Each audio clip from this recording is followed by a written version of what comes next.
Governor Patterson was from a heavily affected district in Harlem when he was a senator. He stood by us for many years, championed reform, the Rockefeller drug laws. Now he's silent on the issue. We're sending the message to Governor Patterson to remember those words he spoke back then now, and to turn those words into action and finally change the Rockefeller drug laws in a positive, reformative way. Thank you. Anthony Papa, convicted of a first-time nonviolent drug possession charge in 1985. How many years did you spend in jail, Anthony? Hi, Amy. I spent 12 years of a 15 to life sentence. I was sentenced to Sing Sing prison.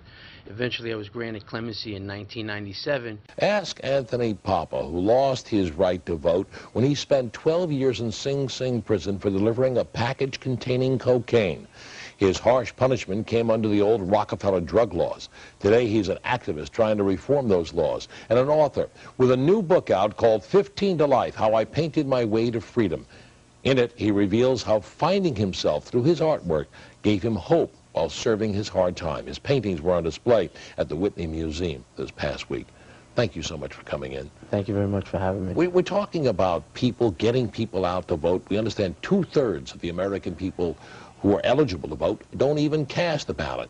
Yet you are someone who wanted very desperately to vote. You served many years in prison, and you could not do that even when you got out. Why not? Right. Well, under the laws, if you commit a felony and you go to prison, you cannot vote while you're on parole in New York State.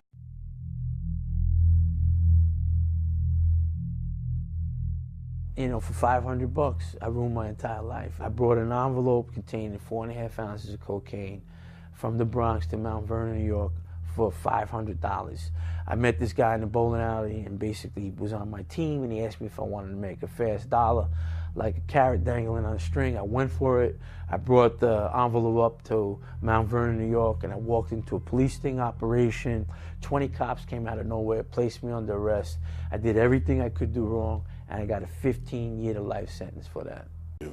As for Anthony Papa, he was pardoned in 1997 by Governor Pataki and has gone on to become a recognized painter, author, and advocate for reform.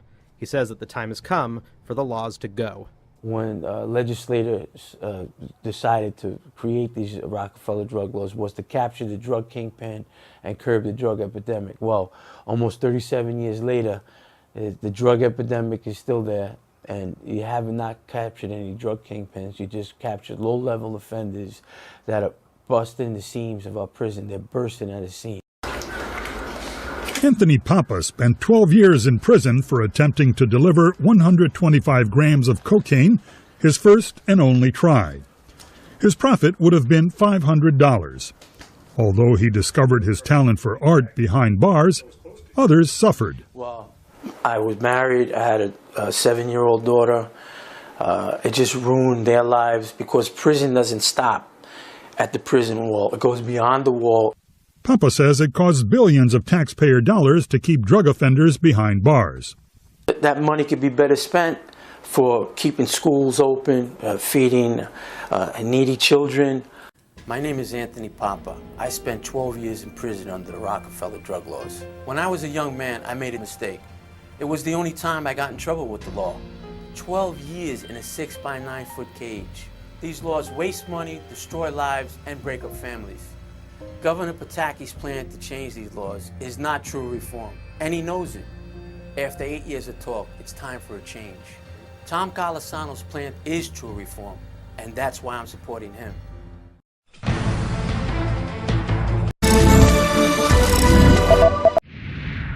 Crime pay. And legal view, Anthony Papa is the author of 15 to Life, How I Painted My Way to Freedom, now the media manager for the Drug Policy Alliance, a group that advocates for the decriminalization of drugs. Anthony, you lived this story. No record, no violence. You were paid $500 to deliver 4.5 ounces of cocaine. It's a crime. It's a crime. You don't deny that. But did you have any idea that you would spend more than a decade in prison for that crime? No, I didn't. It was an awakening. I walked into a living nightmare, made a first-time nonviolent drug sale, a bowling buddy asked me if I wanted to make a fast $500 delivering an envelope to Mount Vernon from the Bronx. At first I said no, but I got desperate when you get desperate to do stupid things, and I delivered the envelope. I walked into a police sting operation. 20 cops came out of nowhere. They arrested me. I did everything wrong, and I was sentenced to 15 years to life under the Rockefeller drug laws, which mandates mandatory minimum sentence.